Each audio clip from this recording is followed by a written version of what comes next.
नमस्कार दोस्तों, साहित्य समाधान के मंच से मैं डॉक्टर रीता गौड़ आपका हार्दिक स्वागत करती हूँ, अभिनंदन करती हूँ।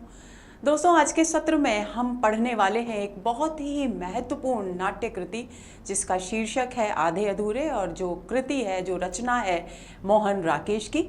ये नाटक अपने आप में हिंदी नाटक के विकास में एक महत्वपूर्ण बिंदु की ओर संकेत करता है, और वो बिंदु है प्रयोग धर्मिता का, वो बिंदु है रंगमंचीय निर्देशों के सूक्ष्म प्रयोगों का।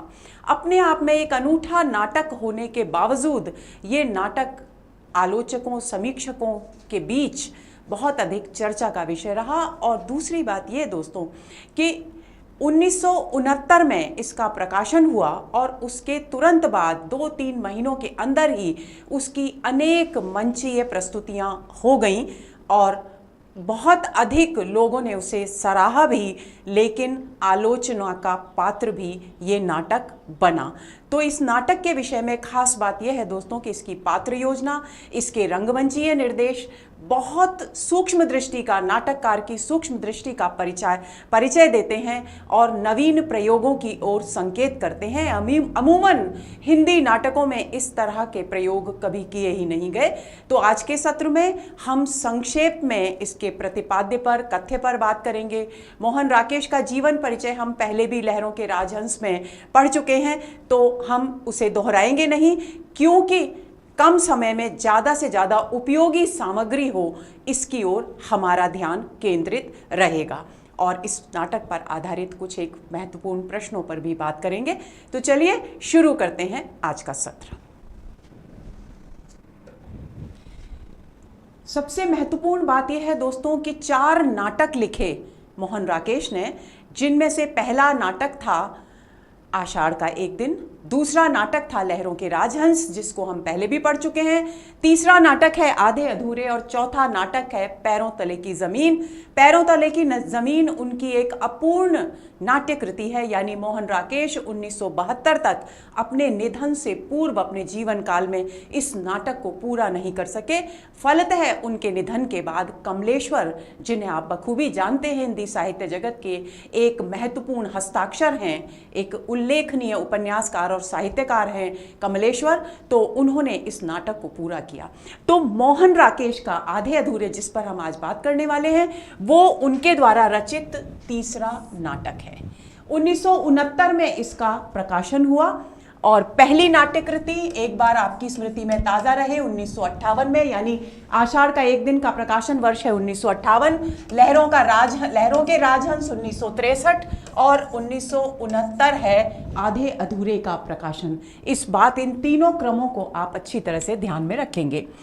अब बात आती है आधे अधूरे की। तो आधे अधूरे की जो कथा वस्तु है, जो कथानक है, जो प्रतिपाद्य है, वो मूलतः किस प्रकार का है, उसकी क्या प्रकृति है, तो उसके विषय में एक वाक्य में ये कहा जा सकता है कि ये एक सामाजिक समस्या मूलक नाटक है। क्योंकि हालांकि ये एक परिवार पर केंद्रित नाटक है, लेकिन परिवार क्योंकि समाज की एक इकाई होते हैं, इसलिए हम इसे कह सकते हैं कि परिवार में जो भी समस्याएं उत्पन्न होती हैं उन सभी को जीवंत रूप में प्रस्तुत करने वाला, यथार्थ रूप में प्रस्तुत करने वाला नाटक है। इसलिए इसके लिए कहा जा सकता है कि ये एक सामाजिक समस्या मूलक नाटक है।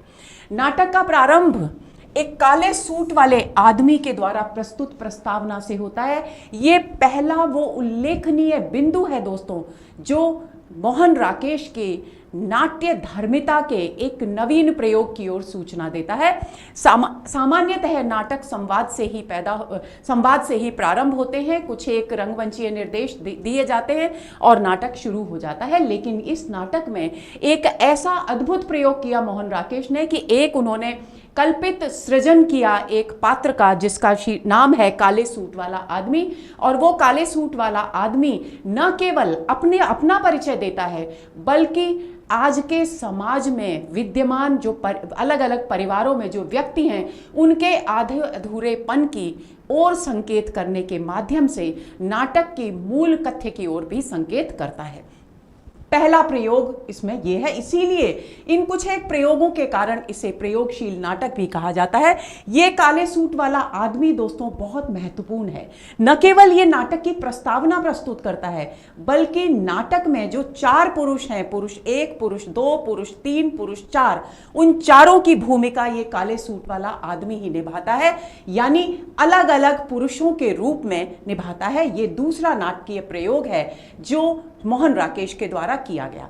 अब यहां पर ही मैं स्पष्ट कर दूं कि कोई भी व्यक्ति, मोहन राकेश ये स्पष्ट करना चाहते हैं कि कोई भी व्यक्ति अपने आप में संपूर्ण नहीं होता, लेकिन इस नाटक की नायिका की चाहत है कि वो एक संपूर्ण पुरुष चाहती है, और संपूर्ण पुरुष चाहने के चक्कर में वो उसका संपर्क 4 भिन्न भिन्न पुरुषों से होता है, और वो हर एक पुरुष में संपूर्णता तलाश करती है, लेकिन कोई भी पुरुष उसकी दृष्टि में पूर्ण पुरुष के रूप में साबित नहीं होता। और उसी अधूरेपन को अभिव्यक्त करने के लिए काले सूट वाले आदमी को 4 अलग अलग भूमिकाओं में 4 अलग अलग अधूरे चरित्रों को निभाने के दृष्टि से मोहन राकेश ने यहां प्रस्तुत किया है। अब तीसरा प्रयोग क्या है? प्रस्तावना से होता है। काले सूट वाले आदमी की परिकल्पना, 2 प्रयोग हो गए। तीसरा प्रयोग है कि ये एक ऐसा नाटक है दोस्तों जिसमें कोई अंक विभाजन नहीं है, कोई दृश्य विभाजन नहीं है, जबकि नाटक यहां तक कि मोहन राकेश के नहलों के राजहंस और आषाढ़ का एक दिन नाटक भी अंकों में विभाजित है, लेकिन आधे अधूरे में कोई अंक व्यवस्था नहीं है, कोई अंक विभाजन नहीं है, कोई दृश्य विभाजन नहीं है। ये तीसरा प्रयोग है जो इस नाटक में किया गया है। अब बात आती है इसके मंचन की। तो थिएटर यूनिट, ये सब संस्थाएं हैं जो नाटकों का मंचन कराती हैं। थिएटर यूनिट, देशांतर, राष्ट्रीय नाट्य विद्यालय अभियान, अनामिका नाट्य संस्थाएं, इन सब संस्थाओं ने हिंदी में इस नाटक का मंचन किया। यानी थिएटर यूनिट, देशांतर, राष्ट्रीय नाट्य विद्यालय अभियान और अनामिका, ये सारी वो नाट्य संस्थाएं हैं जिन्होंने आधे अधूरे का हिंदी में नाट्य मंचन किया। लेकिन शोभनिक एक ऐसी संस्था है जिसने इसको बंगला में मंचित किया। ये अपने आप में एक महत्वपूर्ण उपलब्धि है इस नाटक की। इसका पहला मंचन देशांतर संस्था के द्वारा ओम शिवपुरी के निर्देशन से दिल्ली में हुआ, और उसके बाद क्रमशः जयपुर और बंबई और अनेक अन्य स्थानों पर भी इसका मंचन हुआ।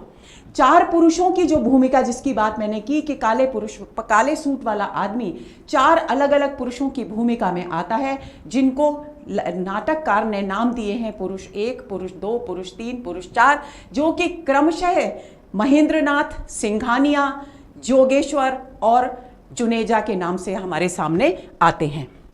तो 4 पुरुषों की भूमिका, इन 4 पुरुषों की भूमिका नाटक में, कौन से नाटक में? जो देशांतर संस्था के द्वारा मंचित किया गया, उसमें ओम शिवपुरी ने निभाई, और जो स्त्री है, जो नायिका है नाटक की, उसकी भूमिका सुधा शिवपुरी ने निभाई। जो बड़ी लड़की है नाटक की, उसकी भूमिका में अनुराधा कपूर थी, और जो छोटी लड़की की भूमिका ऋचा व्यास ने, और जो लड़का है उसकी भूमिका दिनेश ठाकुर ने निभाई।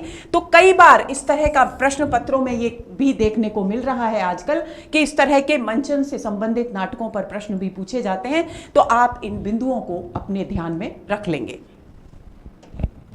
बच्चन सिंह ने, एक बहुत ही महत्वपूर्ण बिंदु है दोस्तों कि बच्चन सिंह, जिनके नाम से आप अच्छी तरह परिचित हैं, हिंदी साहित्य का दूसरा इतिहास उन्होंने लिखा है। तो बच्चन सिंह ने इस नाटक के विषय में अपना वक्तव्य प्रस्तुत करते हुए एक बहुत ही महत्वपूर्ण बात की। वे लिखते हैं अपने निष्कर्ष में, ऊल जलूल नाटक यानी एब्सर्ड ड्रामा, एक नाटकों के क्षेत्र में, एकांकी के क्षेत्र में एक एब्सर्ड, एकांकी और एब्सर्ड ड्रामा की अवधारणा चली थी, जो पश्चिम के प्रभाव से चली थी। तो उसको यहां पर बच्चन सिंह उसमें एब्सर्ड ड्रामा के, यानी आधे अधूरे में एब्सर्ड ड्रामा, जिसके लिए उन्होंने हिंदी में शब्द इस्तेमाल किया है ऊल जलूल नाटक। तो ऊल जलूल नाटक के रूप में इसे देखते हैं। कहते हैं कि ये उसके आसपास तक पहुंचता है, अपने निष्कर्ष बिंदु तक, यानी अपने चरमोत्कर्ष तक आते आते ये नाटक एक ऊल जलूल नाटक के तत्वों को अभिव्यक्त करने लग जाता है। तो उन्होंने इसे एब्सर्ड ड्रामा या ऊल जलूल नाटक के आसपास पहुंचने वाला नाटक बताया है। अब कुछ एक विद्वानों के मत हैं जो इस नाटक के विषय में अभिव्यक्त किए गए हैं और हमारे लिए जानना जरूरी है। तो सबसे पहले नेमीचंद जैन, जो कि नाटकों के एक बहुत ही जाने माने समीक्षक रहे हैं और जिन्होंने मोहन राकेश के नाटकों पर खास तौर से विशेष ग्रंथ, पुस्तकें और लेख प्रकाशित किए हैं। वे लिखते हैं, हिंदी रचना जगत की संपूर्ण सर्जनात्मक चेतना के संदर्भ में आधे अधूरे की विषय वस्तु और उसके कलात्मक विस्तार में एक ओर घिसे पिटेपन का और दूसरी ओर पश्चिमी समाज के सामाजिक संबंधों के सांचों की सतही पुनरावृत्ति का आभास होता है। उस तरह की ताजगी का एहसास नहीं होता जैसा आषाढ़ का एक दिन में हुआ था। यानी नेमीचंद जैन ने इस नाटक के, आधे अधूरे नाटक के विषय में जो अपना मत प्रस्तुत किया है, उसमें 3 बातें महत्वपूर्ण हैं दोस्तों। 3 बातें कौन सी हैं? सबसे पहली बात, वो कहते हैं कि इसकी जो सर्जनात्मक चेतना है, यानी इसकी जो रचना धर्मिता है, रचनाशीलता है, उसकी आधे अधूरे की जो विषय वस्तु है, वो कलात्मक विस्तार तो है उसमें, लेकिन उस कलात्मक विस्तार में एक और घिसा पिटापन है। दूसरी ओर क्या है कि सामाजिक संबंधों पर पश्चिमी समाज के सामाजिक संबंधों की ऊपरी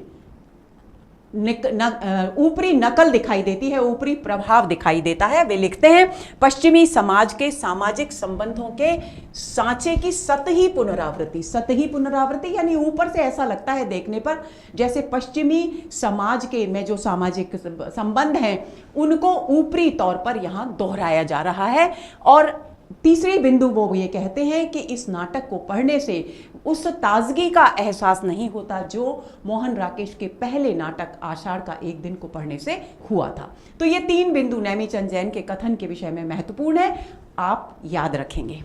दूसरा कथन है बच्चन सिंह का। एक बिंदु जो मुझे बहुत महत्वपूर्ण लगा वो मैं अलग से आपको पहले ही बता चुकी, लेकिन फिर भी ये जानना जरूरी है कि वे समग्र रूप से आधे अधूरे के विषय में क्या कहते हैं।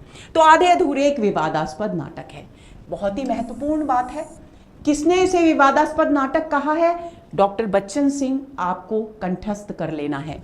विवाद का मुख्य मुद्दा है नाट्य प्रयोग, यानी नाटक के क्षेत्र में जो नए प्रयोग किए गए मोहन राकेश के द्वारा, जैसे एक काले सूट वाले आदमी की 4 पुरुषों की भूमिका में आना, जैसे प्रस्तावना प्रस्तुत करना, जैसे अंक विभाजन और दृश्य विभाजन ना होना, ये जितने भी नवीन प्रयोग हैं, इन्हीं के कारण ये चर्चा का, विवाद का विषय रहा। ये बिंदु आपको भूलना नहीं है।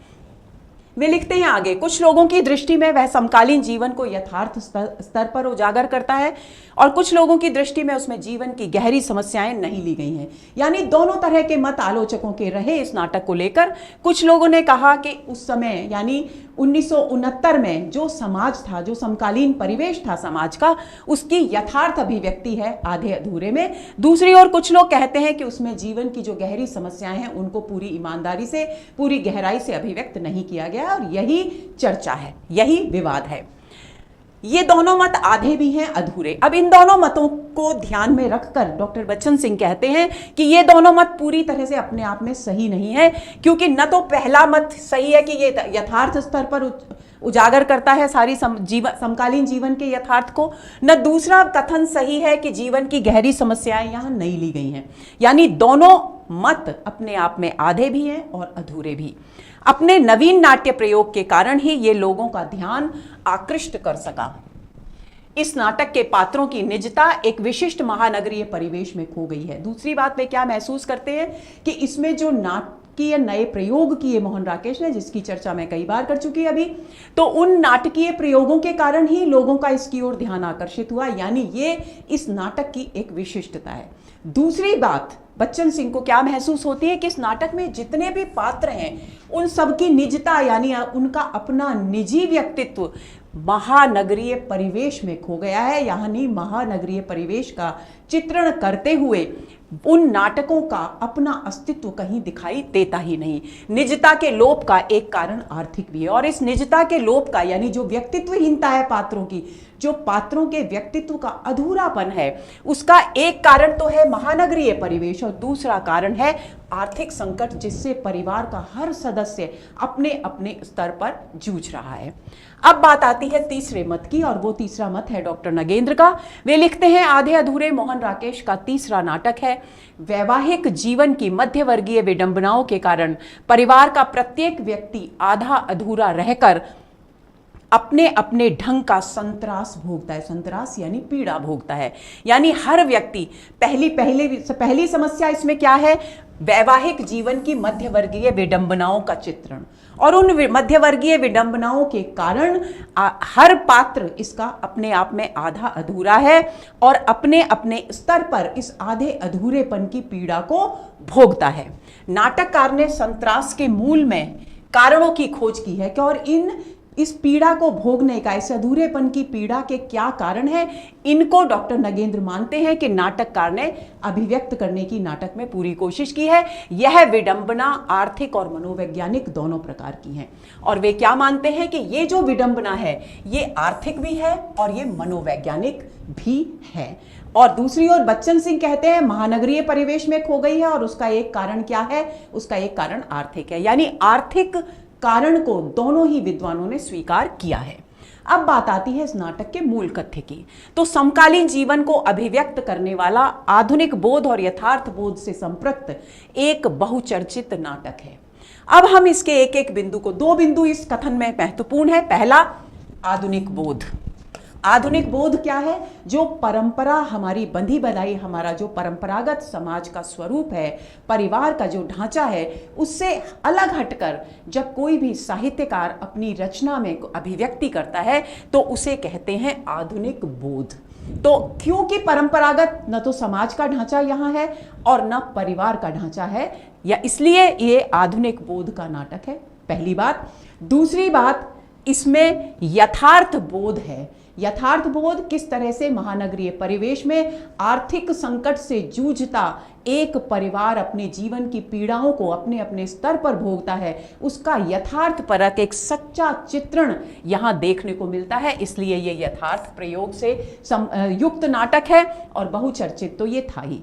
इसके देखिए 2 बातें यहां हो गई। एक बात हम पहले पढ़ चुके कि ये एक प्रयोगशील नाटक है। क्यों? क्योंकि इसमें रंगमंची प्रयोग किए गए हैं, तो एक विशेषता वो हुई। दूसरी विशेषता हुई ये आधुनिक बोध का नाटक है, और तीसरी विशेषता हुई ये यथार्थ बोध से संपृक्त बहुचर्चित नाटक है। तो ये तीनों बिंदु आपकी स्मृति में हमेशा रहने चाहिए।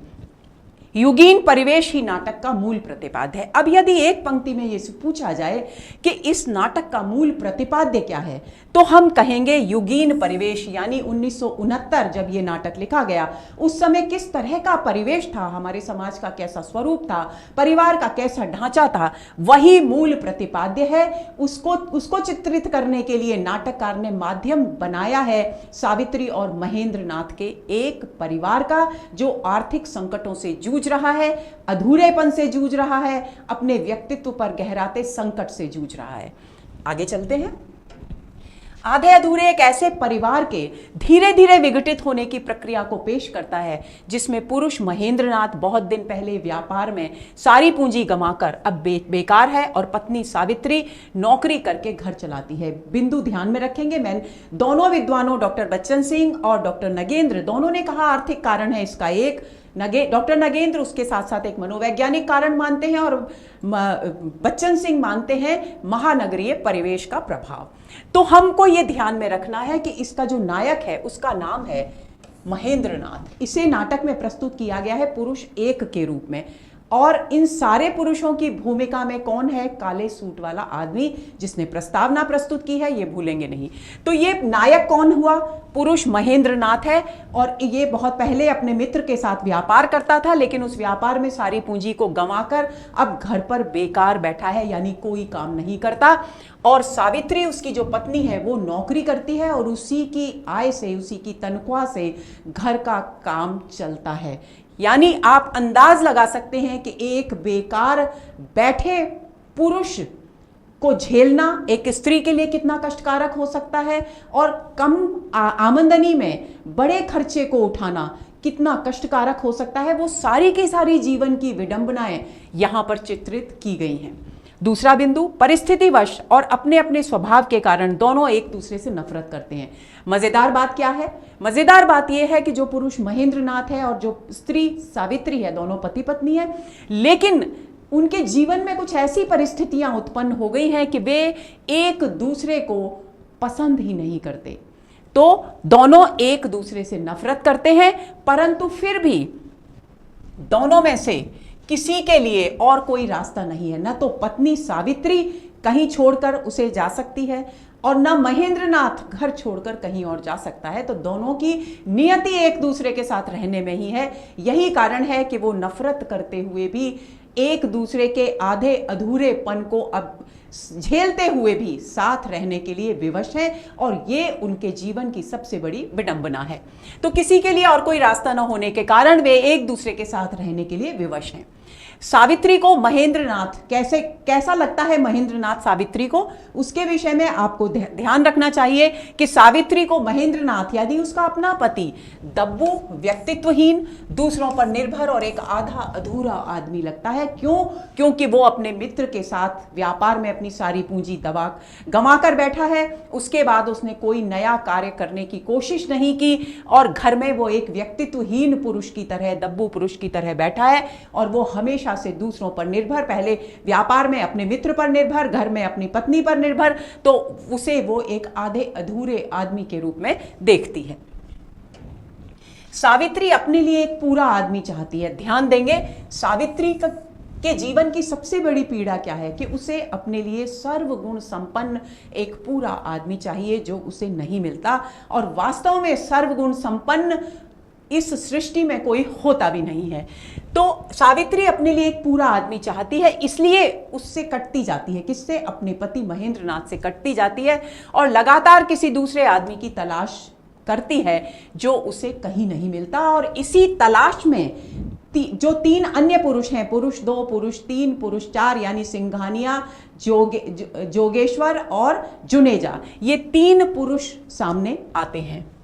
दूसरी ओर महेंद्रनाथ को ऐसा लगता है कि वह जबरदस्ती उस पर हावी होने की कोशिश करती है। यानी दोनों के बीच तनाव का कारण क्या है? सावित्री को महेंद्रनाथ एक व्यक्तित्वहीन और दब्बू व्यक्ति लगता है।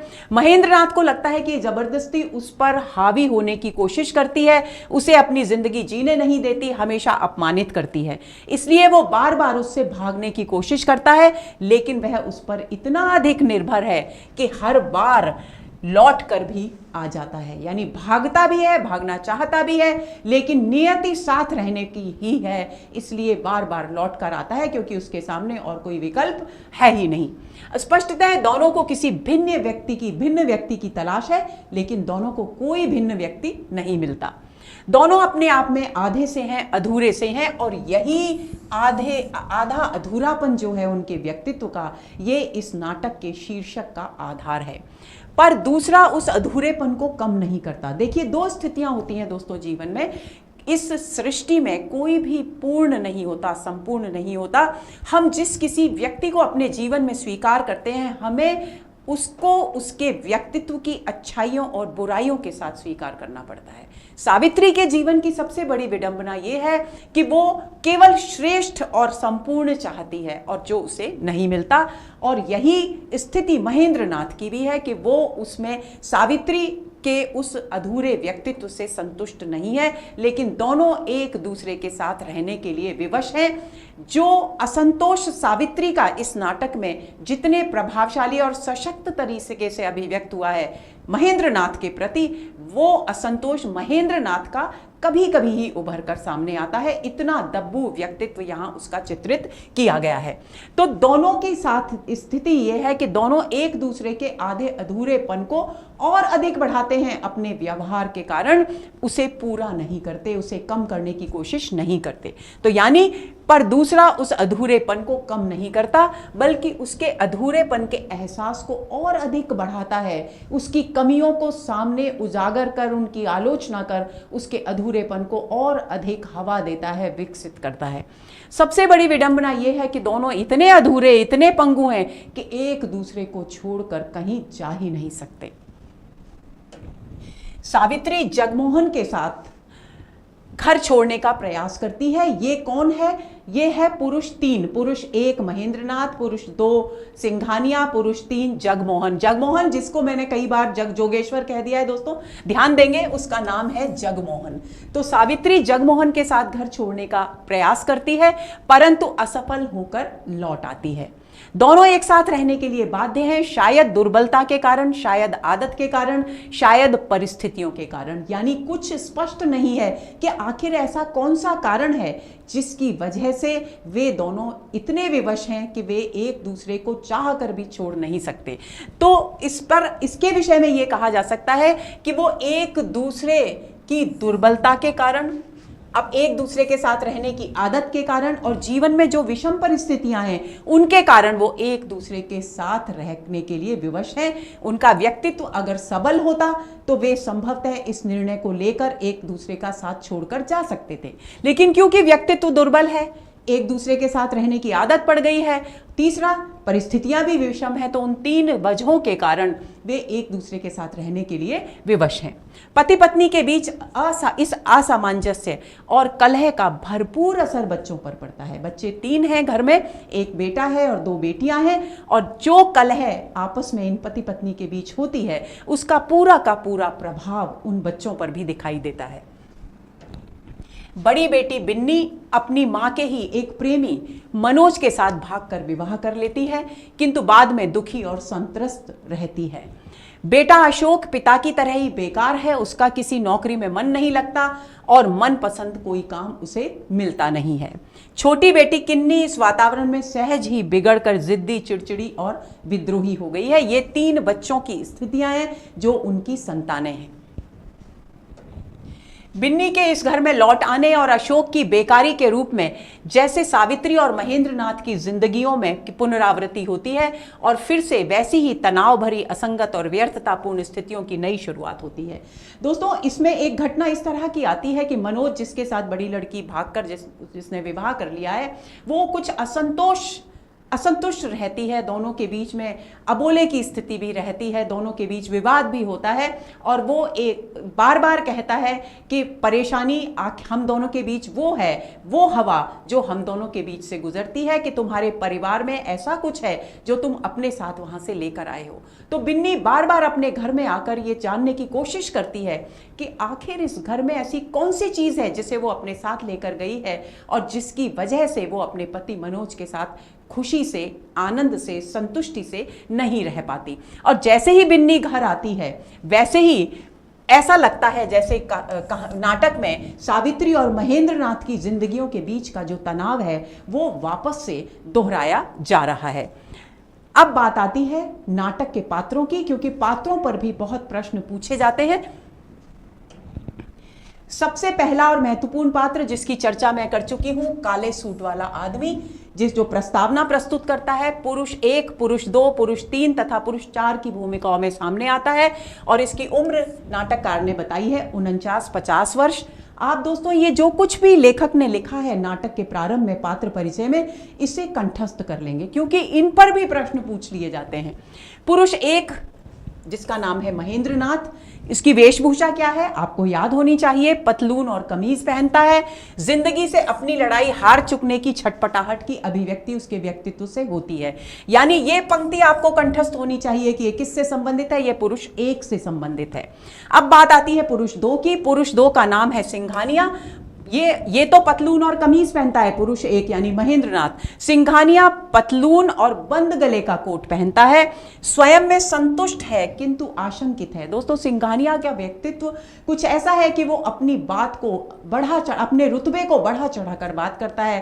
अंतरराष्ट्रीय कंपनियों, विदेशी कंपनियों से मीटिंग्स की बात करता है ताकि वो ऐसा महसूस करता है कि शायद इस तरह की बातें करने से उसका रौब बढ़ेगा, उसका रुतबा बढ़ेगा। तो वो इस तरह का प्रदर्शन करने वाला व्यक्ति है। संतुष्ट होकर भी विभिन्न प्रकार की आशंकाएं उसको घेरे रहती हैं और ये आप ध्यान में रखेंगे कि ये क्या पहनता है। और इसकी व्यक्तित्व की मूल विशेषता जो लेखक ने बताई है वो है संतुष्टि किंतु आशंकित। पुरुष 3 का नाम है जगमोहन। पतलून और टी शर्ट पहनता है। पतलून तीनों पहन रहे हैं, एक कमीज पहन रहा है, एक बंद गले का कोट पहन रहा है और तीसरा पहन रहा है टी शर्ट। हाथ में सिगरेट का डब्बा है और लगातार सिगरेट पीता है। यानी कौन सा पात्र ऐसा है जो नाटक में लगातार सिगरेट पीता है? वो है पुरुष 3 यानी जगमोहन। अब आता है पुरुष 4। पुरुष 4 का नाम है जुनेजा। पतलून के साथ पुरानी डिजाइन का लंबा कोट पहनता है। पतलून चौथा भी पहनता है, लेकिन ये पतलून के साथ क्या पहनता है? पुरानी डिजाइन का कोट पहनता है। इसके चेहरे पर बुजुर्गियत है, बड़ापन है, खासा एहसास है और काइयापन यानी कुटिलता का भाव भी थोड़ा सा दिखाई देता है। और जो स्त्री है या जो नायिका है इस नाटक की, उसका नाम है सावित्री। उसकी उम्र 40 के लगभग है। चेहरे पर यौवन की चमक है और चाह, अपने जीवन से बहुत कुछ चाह पाने की, बहुत कुछ पाने की जो इच्छा है वो उसके चेहरे पर दिखाई देती है। सुरुचिपूर्ण है, साधारण साड़ी ब्लाउज पहनती है।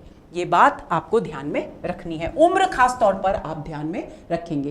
पुरुष जो काले सूट वाला आदमी है 49-50 वर्ष का है और स्त्री 40 वर्ष की है। बाकी किसी की उम्र की चर्चा यहां पर नहीं की गई है। बड़ी लड़की बिन्नी, उम्र इसकी 20 के लगभग है। उम्र याद रखेंगे। भाव में परिस्थितियों से संघर्ष का अवसाद है।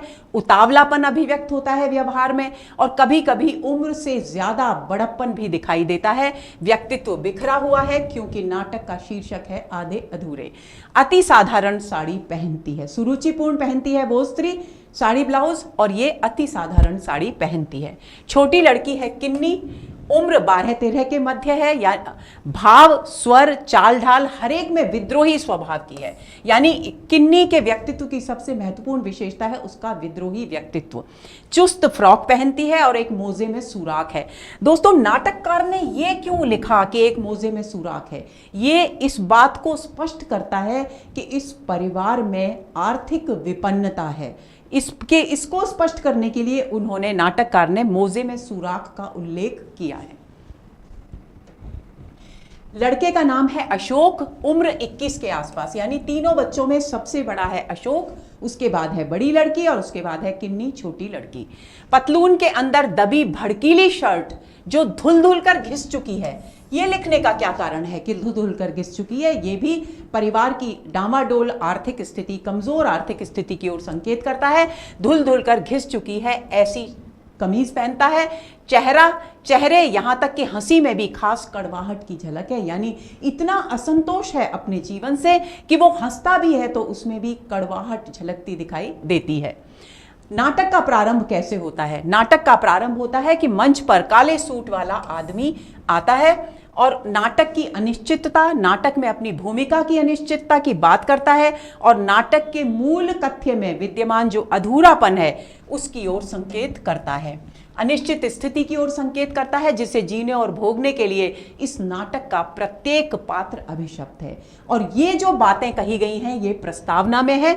ये जो कथन यहाँ लिया गया है दोस्तों, काले सूट वाला आदमी इस नाटक की प्रस्तावना में जो बात कहता है उसमें से जो महत्वपूर्ण है वो यहाँ आपके लिए प्रस्तुत किया जा रहा है। वो कहता है, शायद अपने बारे में इतना कह देना ही काफी है कि सड़क के फुटपाथ पर चढ़ते आप अचानक जिस आदमी से टकरा जाते हैं वह आदमी मैं हूं। यानी मेरी अपनी कोई खास पहचान नहीं है। सड़क पर राह चलते हम कितने लोगों को देखते हैं लेकिन हम किसी को जानते नहीं। यानी हमारी दृष्टि में उसकी कोई खास पहचान नहीं। यदि खास पहचान होती तो हम उसे जानते होते। तो उसी बात की ओर संकेत कर रहा है कि वो एक साधारण मामूली सड़क पर चलता हुआ एक व्यक्तित्वहीन व्यक्ति है।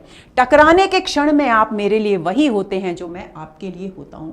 यानी कहने का मतलब क्या है कि हम सड़क पर जा रहे हैं, यानी काले सूट वाला आदमी सड़क पर जा रहा है, रास्ते में किसी अन्य व्यक्ति से टकराता है, लेकिन दोनों क्योंकि एक दूसरे को जानते नहीं इसलिए काले सूट वाला आदमी जिस आदमी से वो टकरा रहा है उस आदमी के लिए जितना व्यक्तित्वहीन और अनजान है उतना ही काले सूट वाला आदमी भी उस व्यक्ति के लिए व्यक्तित्वहीन और अनजान है। इस बात को यहाँ पर स्पष्ट किया गया है और इसका उद्देश्य मात्र इतना सा है दोस्तों कि आधे अधूरे नाटक का जो मूल कथ्य है व्यक्तित्व के अधूरेपन की ओर संकेत करना, उसकी पीड़ा को झेलना, जीवन की विसंगतियों को झेलना, उसको उभारने के लिए, उसको प्रभावशाली रूप में अभिव्यक्त करने के लिए नाटककार ने ये प्रस्तावना रची है और ये कथन यहाँ प्रस्तुत किए हैं। दो टकराने वाले व्यक्ति होने के नाते आप में और मुझ में बहुत बड़ी समानता है। क्या समानता है? क्योंकि न तो आप मुझे जानते हैं न मैं आपको जानता हूं, ये वो कहना चाह रहे हैं, यानी हम दोनों ही व्यक्तित्वहीन हैं। यही समानता आप में और उसमें और उस दूसरे में और मुझ में, बहरहाल इस गणित की पहेली में कुछ नहीं रखा है। यानी हम सब एक दूसरे के लिए अजनबी हैं, व्यक्तित्वहीन हैं, क्योंकि हम में से कोई भी पूर्ण नहीं है, कोई भी एक अच्छे प्रभावशाली व्यक्तित्व का धनी नहीं है, किसी की भी अपनी इस परिवेश में, इस समाज में कोई पहचान नहीं है। अब बात आती है दोस्तों आधे अधूरे पर आधारित महत्वपूर्ण प्रश्नों की। तो इनमें से कुछ एक प्रश्न ऐसे हैं जो नए बनाए गए हैं और कुछ एक प्रश्न पिछली परीक्षाओं में जो पूछे गए हैं। तो चलिए पहला प्रश्न देखते हैं। आधे अधूरे में सावित्री के व्यक्तित्व की सार्थक समीक्षा कौन करता है? यह प्रश्न पूछा गया छत्तीसगढ़ असिस्टेंट प्रोफेसर 2014 में और विकल्प हैं काले सूट वाला, बी जुनेजा, सी महेंद्रनाथ और डी सिंघानिया। तो दोस्तों बी विकल्प इस प्रश्न का सही उत्तर है। जुनेजा सावित्री के व्यक्तित्व की सार्थक समीक्षा करता है और नाटक में यह है पुरुष 4। बाकी जो भी पुरुष हैं, महेंद्रनाथ है और सिंघानिया है और जो दूसरा पुरुष है, वो सारे के सारे पुरुष केवल अपने पूरे व्यक्तित्व को नहीं अभिव्यक्त करते, अपने व्यक्तित्व की दृढ़ता को अभिव्यक्त नहीं करते और न सावित्री के व्यवहार पर टीका टिप्पणी करते हैं। केवल जुनेजा जो पुरुष 4 के रूप में नाटक में आया है, वही ये बात कहता है कि वो सावित्री के हर व्यक्तित्व, हर रवैये, हर दृष्टिकोण की आलोचना करता है। महेंद्र, यहां तक कि महेंद्रनाथ के लिए, यानी अब उसके अपने पति के लिए उसका जो रवैया है उसका कारण भी वो बताता है। महेंद्रनाथ जैसा आज है वैसा क्यों है, उसका कारण भी वो बताता है। तो वो पूरी तरह से सावित्री के व्यक्तित्व की समीक्षा करता है। तो इस प्रश्न का सही उत्तर हुआ बी। अगला प्रश्न, आधे अधूरे के बारे में कौन सा कथन सही नहीं है? यह भी प्रश्न पूछा गया छत्तीसगढ़ असिस्टेंट प्रोफेसर 2014 में। पहला पारिवारिक विघटन की गाथा है, दूसरा मध्यवर्गीय जीवन की समकालीनता से युक्त है, तीसरा स्त्री पुरुष के बीच लगाव और तनाव का दस्तावेज है और डी अपर्याप्त रंग निर्देशों से युक्त नाट्यकृति है। तो दोस्तों डी विकल्प इस प्रश्न का सही उत्तर है। कौन सा कथन गलत है, सही नहीं है? वो है डी विकल्प, क्योंकि यहां पर अपर्याप्त रंग निर्देश नहीं है बल्कि सूक्ष्म रंग निर्देशों की अभिव्यक्ति यहां की गई है, उनका प्रयोग यहां किया गया है, जिनके बारे में चर्चा हम कर चुके हैं। पारिवारिक विघटन की गाथा है, यह बात बिल्कुल सही है। मध्यवर्गीय जीवन की समकालीनता से युक्त है, इस कथन का अर्थ क्या है? इस कथन का अर्थ है कि 1969 में जब यह नाटक लिखा गया, उस समय जो मध्यवर्गीय जीवन चल रहा था उस जीवन की यहां पर अभिव्यक्ति की गई है, यानी समकालीन परिवेश में उसको यहां चित्रित किया गया है। तो समकालीनता से युक्त है, यह बिल्कुल सही है। स्त्री पुरुष के बीच लगाव और तनाव का दस्तावेज है, यह कथन भी बिल्कुल सही है। तो इस प्रश्न का सही उत्तर हुआ डी। अगला प्रश्न, मिट्टी के लौंदे, सब के सब मिट्टी के लौंदे, आधे अधूरे नाटक में यह कथन किसका है? यह प्रश्न पूछा गया छत्तीसगढ़ असिस्टेंट प्रोफेसर 2014 में। विकल्प हैं पुरुष 1, स्त्री, लड़का या छोटी लड़की। तो दोस्तों डी विकल्प इस प्रश्न का सही उत्तर है। छोटी लड़की का यह कथन है और वो किस संदर्भ में कहती है? उसकी एक सहेली है सुरेखा, वो उससे स्त्री पुरुष के संबंधों पर बात कर रही है और उसका भाई अशोक ये सुन लेता है और वो उसे डांटता है। और उस सुरेखा जब अपने घर जाती है तो उसकी मम्मी जब उसे डांटती हैं तो वो उस किन्नी, जो छोटी लड़की है जिससे वो बात कर रही थी, अपनी सहेली, उसका नाम लगाती है और उससे कहती है कि वो अपनी मम्मी को लेकर मेरे घर पर आए, मैं उनसे बात करना चाहती हूँ। लेकिन ना बड़ी बहन, ना बड़ा भाई, ना उसकी माँ, कोई भी उसके साथ उसकी सहेली की मम्मी से मिलने नहीं जाता ताकि बातें स्पष्ट हो सकें। उस संदर्भ में किन्नी ये कथन कहती है कि मिट्टी के लौंदे, सबके सब मिट्टी के लौंदे। कहने का मतलब क्या है कि किसी का कोई भी अपना व्यक्तित्व है ही नहीं। तो आंसर हुआ डी। अगला प्रश्न, आधे अधूरे नाटक के मूल कथानक में है। यह प्रश्न पूछा गया यूपीएचएससी असिस्टेंट प्रोफेसर 2016 में और राजस्थान कॉलेज लेक्चरर 2014 में। विकल्प हैं पारिवारिक विपन्नता, प्रेम संबंध, पारिवारिक विघटन, दाम्पत्य संबंधों में कटुता और रिक्तता, सामाजिक जीवन में आक्रोश और हिंसा। अब इन 4 बिंदुओं में से हमको वो बिंदु छांटना है जो पूरी तरह से आधे अधूरे नाटक के कथानक के संबंध में बिल्कुल सटीक कथन है। तो वो कथन है तीसरा तीसरा, पारिवारिक विघटन भी है, दाम्पत्य संबंधों में कटुता भी है और जीवन में खालीपन, संबंधों में रिश्तों में खालीपन की बात भी यहां की गई है। पारिवारिक विपन्नता है, लेकिन केवल पारिवारिक विपन्नता मानने से काम नहीं चलेगा, तो यानी यह कथन आंशिक रूप से सही है। प्रेम संबंध भी कहीं है, बिन्नी और मनोज का प्रेम संबंध आता है, लेकिन वो प्रेम संबंध उतना गहरा प्रेम संबंध नहीं है कि आधे अधूरे का मूल कथानक का मूल तत्व, मूल विशेषता उसे मान ली जाए। सामाजिक जीवन में आक्रोश और हिंसा तो यहां पर है ही नहीं। तो पूरी तरह से सही और समग्र कथानक की विशेषताओं को अभिव्यक्त करने वाला जो कथन है वो है सी। तो आंसर हुआ इसका सी। अगला प्रश्न, आधे अधूरे नाटक में पुरुष एक कौन है? राजस्थान कॉलेज लेक्चरर 2014 में प्रश्न पूछा गया। ए महेंद्रनाथ, बी जुनेजा, सी सिंघानिया और डी जगमोहन। तो दोस्तों पुरुष एक कौन है ये पूछा गया है, तो ए विकल्प इस प्रश्न का सही उत्तर है। तो पुरुष एक है महेंद्रनाथ, पुरुष 2 है सिंघानिया, पुरुष 3 है जगमोहन और पुरुष 4 है जुनेजा। ये आपको ध्यान में रखना है। इस प्रश्न का सही उत्तर हुआ ए। अगला प्रश्न, सावित्री अपने लिए कैसा आदमी चाहती है? छत्तीसगढ़ असिस्टेंट प्रोफेसर 2009 में यह प्रश्न पूछा गया। निडर आदमी, विचारशील आदमी, अधूरा आदमी या एक पूरा आदमी? तो हम कई बार चर्चा कर चुके हैं अभी। तो डी विकल्प इस प्रश्न का सही उत्तर है। सावित्री अपने लिए एक पूरा आदमी चाहती है। तो आंसर है डी। अगला प्रश्न, यह किसका आत्मकथन है? मैं नहीं जानता आप क्या समझ रहे हैं, मैं कौन हूं और क्या आशा कर रहे हैं, मैं क्या कहने जा रहा हूं। आप शायद सोचते हो कि मैं इस नाटक में कोई एक निश्चित इकाई हूं, अभिनेता, प्रस्तुतकर्ता, व्यवस्थापक या कुछ और। छत्तीसगढ़ असिस्टेंट प्रोफेसर 2009 में यह प्रश्न पूछा गया, यह कथन दिया गया है और बताया गया है कि यह कथन किसका आत्मकथन है। विकल्प है जुनेजा, काले सूट वाला आदमी, महेंद्रनाथ या पुरुष 4। तो दोस्तों बी विकल्प इस प्रश्न का सही उत्तर है। नाटक के प्रारंभ में जब सबसे पहले मंच पर काले सूट वाला आदमी आता है और नाटक की प्रस्तावना प्रस्तुत करता है एक तरह से, उसमें जो वक्तव्य है उसका, उसी का ये अंश है। आंसर हुआ बी। अगला प्रश्न, कि मैं इस घर से ही अपने अंदर कुछ ऐसी चीज लेकर गई हूं जो किसी भी स्थिति में मुझे स्वाभाविक नहीं रहने देती। आधे अधूरे नाटक के प्रस्तुत संवाद का संबंध किस पात्र से है? यूजीसी नेट 2017 में यह प्रश्न पूछा गया। विकल्प है बड़ी लड़की, छोटी लड़की, स्त्री या लड़का। तो दोस्तों बड़ी लड़की, ए विकल्प इस प्रश्न का सही उत्तर है। इसकी चर्चा मैंने अभी की भी थी कि उसका पति मनोज उससे बार बार कहता है कि इस घर से वो अपने साथ कोई ऐसी चीज लेकर गई है जो उसे किसी भी स्थिति में स्वाभाविक नहीं रहने देती। तो वही बात वो बड़ी लड़की अपने घर पर आकर अपने परिवारिक जनों को यानी अपनी माँ यानी सावित्री के साथ सामने ये बात स्पष्ट करती है और ये कथन है बड़ी लड़की का। आंसर है ए। बड़ी लड़की का ही कथन है और बड़ी लड़की ही इसको कहती है और बड़ी लड़की से ही इसका संबंध है। आगे चलें। आधे अधूरे नाटक के प्रमुख स्त्री पात्र का नाम क्या है? एमपी असिस्टेंट प्रोफेसर 2017 में प्रश्न पूछा गया। ए मालती, बी जया, सी सावित्री या डी अलका। तो हम चर्चा कर चुके, सी विकल्प इस प्रश्न का सही उत्तर है। इस नाटक की प्रमुख स्त्री पात्र यानी इसकी नायिका का नाम है सावित्री। तो आंसर हुआ हमारा सी। अगला प्रश्न, आधे अधूरे के संदर्भ में असंगत वक्तव्य है। आरपीएससी असिस्टेंट प्रोफेसर 2024 में यह प्रश्न पूछा गया। यह मौजूदा जीवन की विडंबना के कुछ सघन बिंदुओं को रेखांकित करता है। यह नाटक एक स्तर पर स्त्री पुरुष के बीच लगाव और तनाव का दस्तावेज है।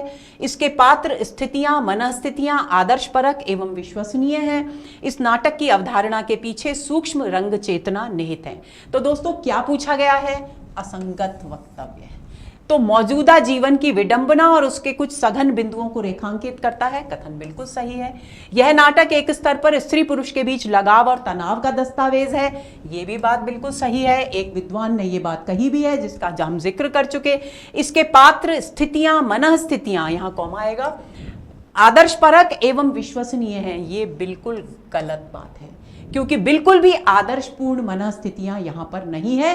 ये सब यथार्थपरक मनःस्थितियां हैं। इस नाटक की अवधारणा के पीछे सूक्ष्म रंग चेतना है, इसकी भी हम चर्चा कर चुके कि कौन से वो बिंदु हैं जो इस नाटक की सूक्ष्म रंग चेतना की ओर संकेत करते हैं। तो सी विकल्प इस प्रश्न का सही उत्तर है क्योंकि यही इस नाटक के संबंध में असंगत कथन है। आगे चले। मेरे करने से जो कुछ हो सकता था इस घर का हो चुका आज तक, मेरी तरफ से यह अंत है उसका निश्चित अंत। आधे अधूरे का उक्त कथन स्त्री किसके समक्ष कह रही है? आरपीएससी असिस्टेंट प्रोफेसर 2024 में यह प्रश्न पूछा गया।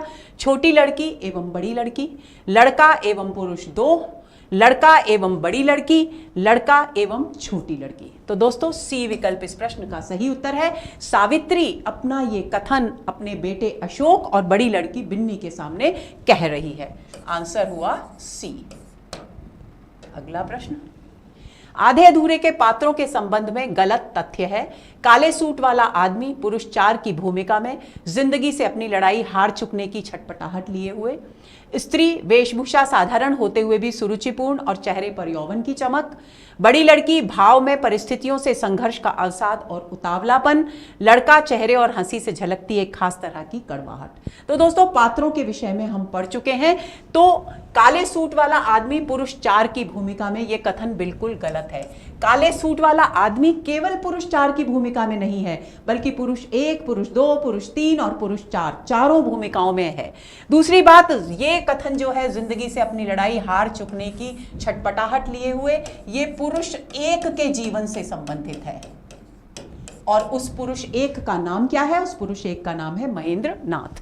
तो ये असंगत कथन है। स्त्री वेशभूषा साधारण होते हुए भी सुरुचिपूर्ण और चेहरे पर यौवन की चमक, बिल्कुल सही है। बड़ी लड़की भाव में परिस्थितियों से संघर्ष का अवसाद और उतावलापन, ये कथन भी सही है। लड़का चेहरे और हंसी से झलकती खास तरह की कड़वाहट, ये कथन भी बिल्कुल सही है। तो इस प्रश्न का सही उत्तर हुआ ए, क्योंकि ये पात्रों के संबंध में एक असंगत कथन है। आगे चलते हैं। आधे अधूरे नाटक का प्रकाशन वर्ष है 1950, 1959, 1962 या 1969। तो दोस्तों डी विकल्प इस प्रश्न का सही उत्तर है। ये तो मैं इतनी बार अभी इस सत्र में बोल चुकी हूं कि आपको अब तक संभवतः कंठस्थ ही हो गया होगा। तो आंसर हुआ डी। अगला प्रश्न, आधे अधूरे किस प्रकार का नाटक है? प्रेम और कर्तव्य के बीच संघर्ष से संबंधित, समकालीन परिदृश्य में पारिवारिक विघटन और बिखराव की प्रक्रिया से संबंधित, आंचलिक समस्यामूलक नाटक, मनोविश्लेषणात्मक नाटक। तो दोस्तों बी विकल्प इस प्रश्न का सही विकल्प है। समकालीन परिदृश्य है, पारिवारिक विघटन है और बिखराव है, ये तीनों ही चीजें इसकी कथा वस्तु से संबंधित हैं।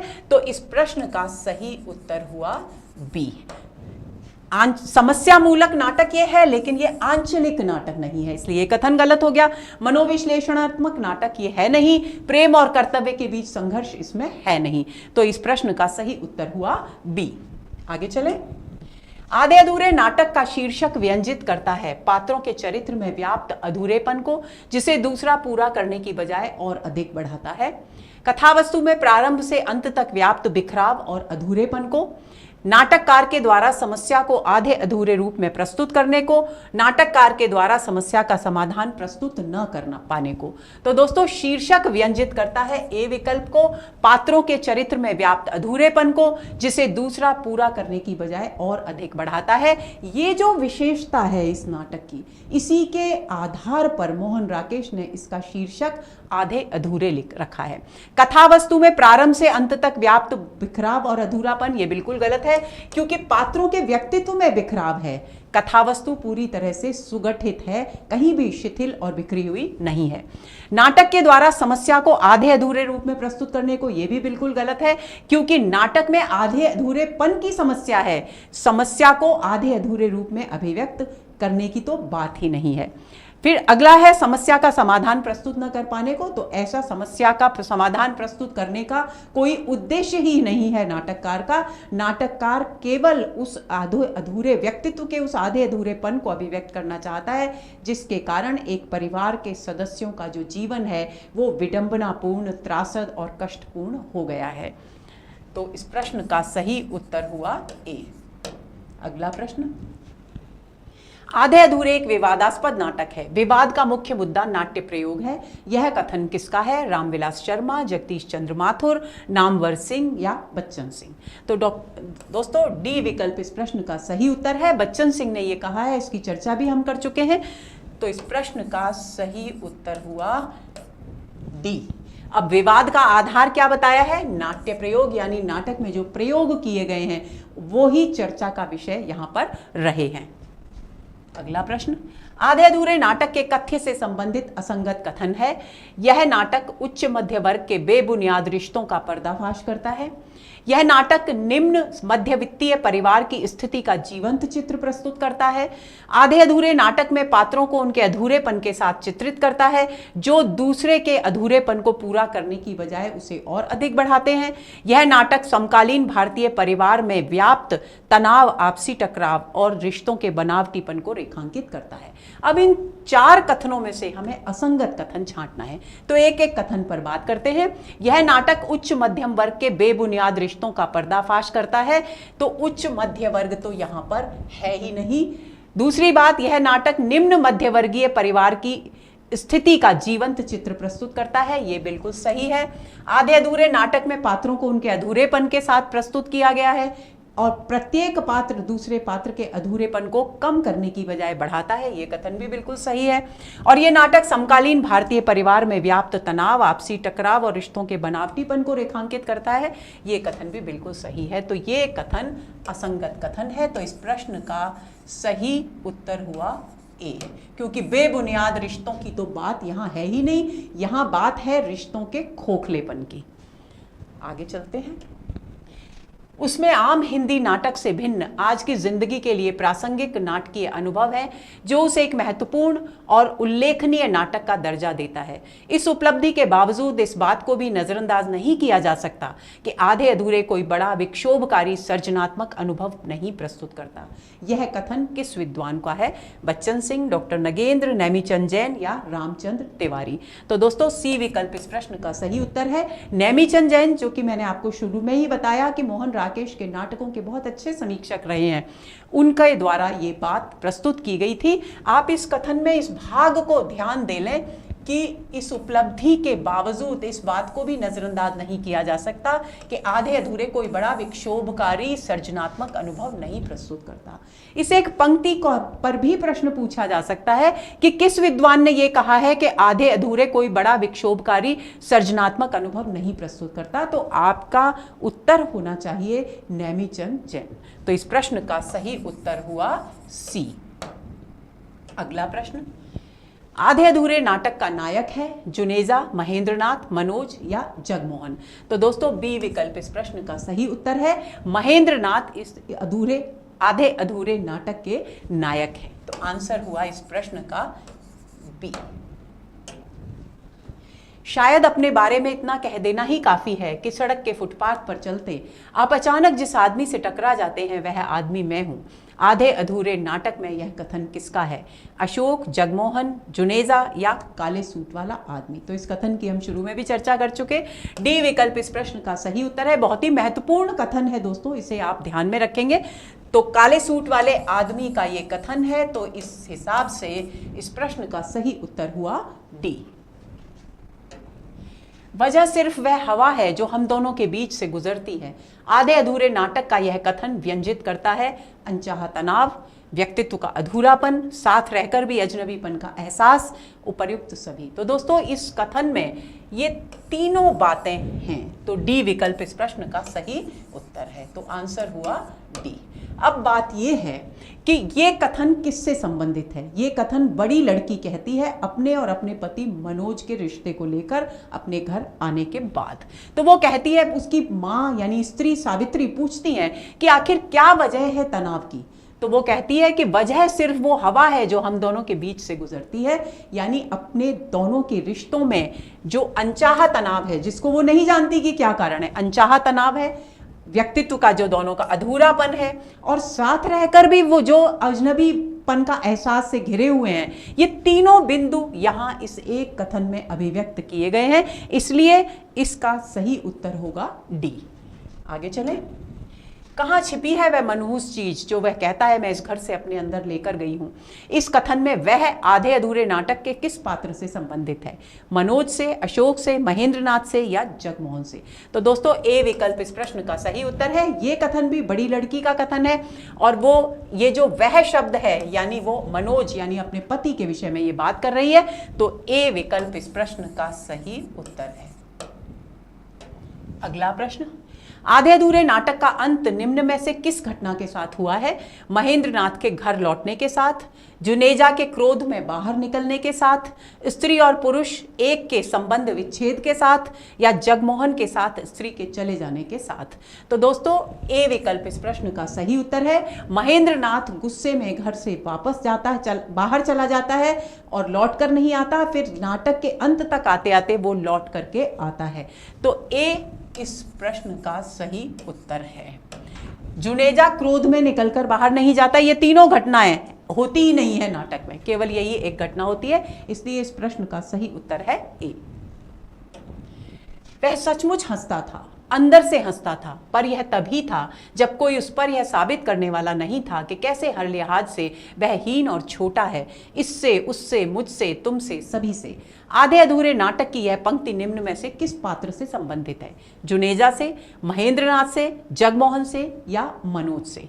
तो दोस्तों बी विकल्प इस प्रश्न का सही उत्तर है। इस कथन के विषय में एक बात दोस्तों आप लोगों को ध्यान में रखनी है कि इसमें जिसके हंसने की, जिसके व्यक्तित्व की चर्चा की गई है वो पात्र है महेंद्रनाथ, लेकिन जो इस बात को कह रहा है वो पात्र है जुनेजा। यानी इस कथन का वक्ता ये है और जिसके बारे में बात की जा रही है वो व्यक्ति है महेंद्रनाथ। तो किससे संबंधित है? महेंद्रनाथ से, क्योंकि इसका जो कथ्य है वो महेंद्रनाथ से संबंधित है। जुनेजा जो कि महेंद्रनाथ का बहुत अच्छा मित्र है।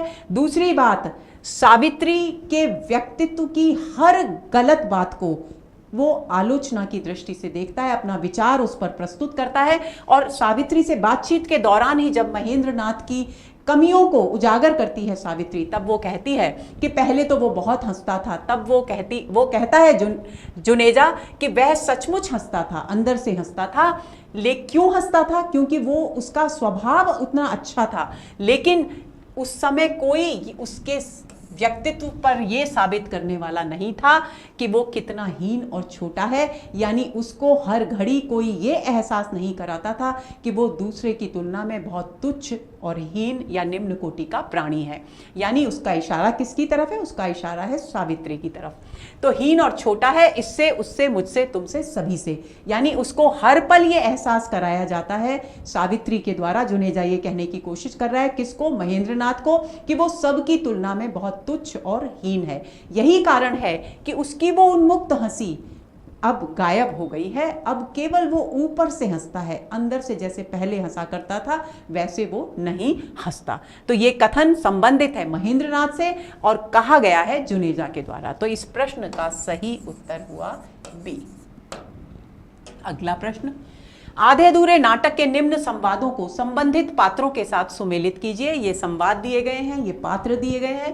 पहला संवाद है, मैं इस घर में एक रबर स्टैंप भी नहीं, सिर्फ एक रबड़ का टुकड़ा हूं, बार बार घिसा जाने वाला रबड़ का टुकड़ा।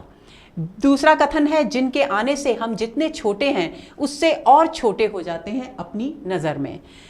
तीसरा है, सब कुछ फिर उसी तरह होने लगता है जब तक कि हम नए सिरे से उसी खोह में नहीं पहुंच जाते। तुम्हारे लिए जीने का मतलब रहा है कितना कुछ एक साथ होकर, कितना कुछ एक साथ पाकर और कितना कुछ एक साथ ओढ़कर जीना। तो दोस्तों मैं इस घर में एक रबर स्टैंप भी नहीं, सिर्फ एक रबड़ का टुकड़ा हूं, ये कथन है पुरुष एक का, यानी महेंद्रनाथ का। यानी ए का उत्तर हुआ चौथा। जिनके आने से हम जितने छोटे हैं उससे भी और अधिक छोटे हो जाते हैं अपनी नजर में, ये कथन है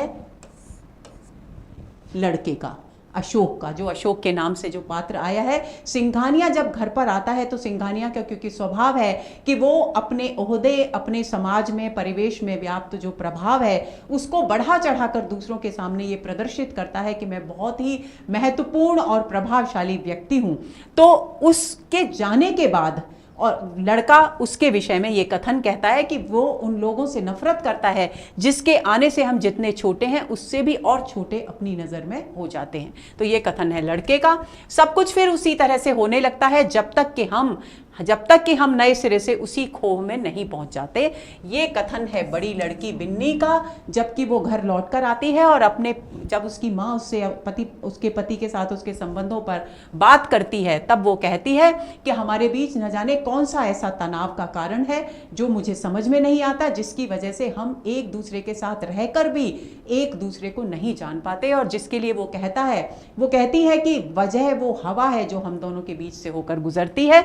और फिर वो कहती है कि हमारे बीच धीरे धीरे सब कुछ नॉर्मल हो जाता है, सामान्य हो जाता है, लेकिन फिर वापस कुछ समय बाद हम अपने अपने व्यक्तित्व के दायरे में सिमट जाते हैं, यानी हमारे आपसी संबंध उतने मधुर, उतने आत्मीयतापूर्ण और उतने प्रेमपूर्ण नहीं रह जाते। तो ये कथन हुआ बड़ी लड़की का। और तुम्हारे लिए जीने का मतलब रहा है कितना कुछ एक साथ होकर, कितना कुछ एक साथ पाकर, कितना कुछ एक साथ ओढ़कर जीना। ये है पुरुष 4 का कथन। ये सावित्री से कह रहा है और ये पुरुष 4 है जुनेजा, जो उसके व्यक्तित्व की सटीक समीक्षा करता है। तो इस प्रश्न के सही विकल्प होंगे चौथा, पहला, दूसरा और तीसरा। ऊँट देखते हैं।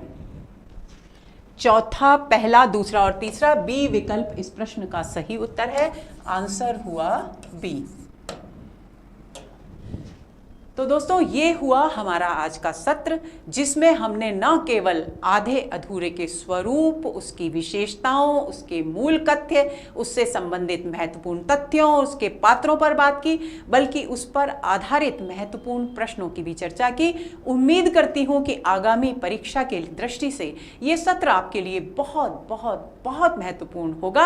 आपका पथ प्रशस्त हो, आप सफलता अर्जित करें, इसी शुभकामना के साथ नमस्कार।